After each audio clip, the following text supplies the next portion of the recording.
السلام عليكم ورحمة الله وبركاته. هركفوني دعوة كينيا كبجمو أن همزة نجار تندو بلكين سامنا كينيات اتقاف تمام بلكين سامنا كينيا أبو بابا يوكان نبا همزة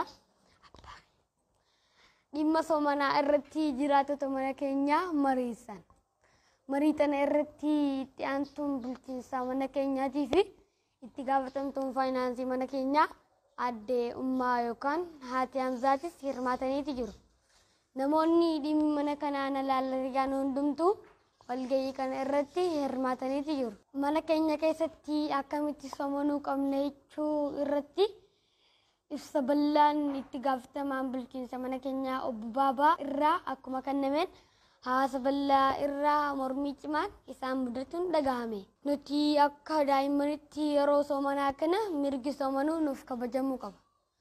Dhugaa soomanuu dirqama hin qabnu.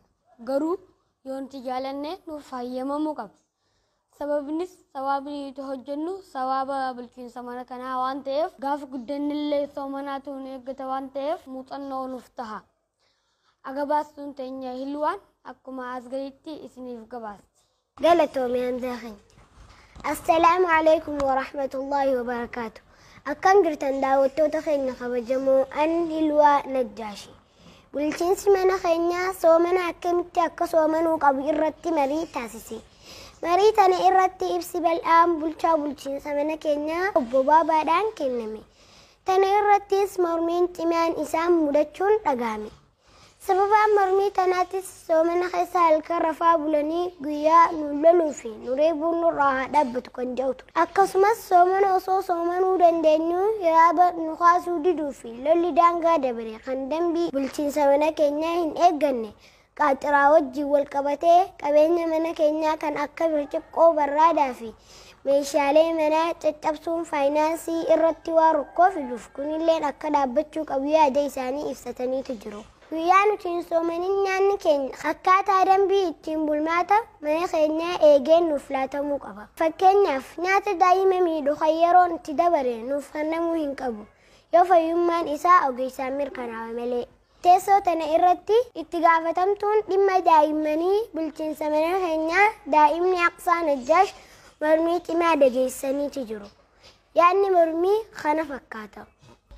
Kabajamoo obbo Baaba bulchaa bulchiinsa mana keenyaa kabajamtuu aadde Harmee itti aantuu itti gaafatamtuu bulchaa fi faayinaansii mana keenyaa carraa naaf kennameef maqaa bulchiinsa mana keenyaatiin isin galatoomfachuun barbaada.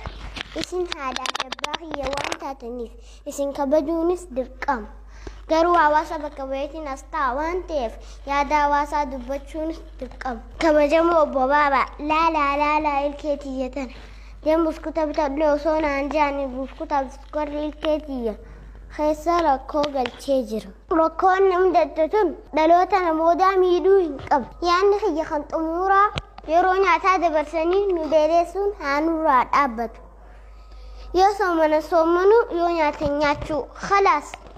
يعني وانا رجع فتني بقلتهم سنجت برباد قلتهم عقساتين داوتو دخلنا خبجمو أدون أما أفقبنا تنما قرأ استديو بدتاتي سندبرسنا أمزا خلنا وجين ترتي غاري الواتين يا قلتهم رجع فتني حواسني مسلمة مرتنو بقى رمضان تين سنين جنة جرو أدون أرف كم نوتنما نجيتي نفترا والسلام عليكم ورحمة الله وبركاته.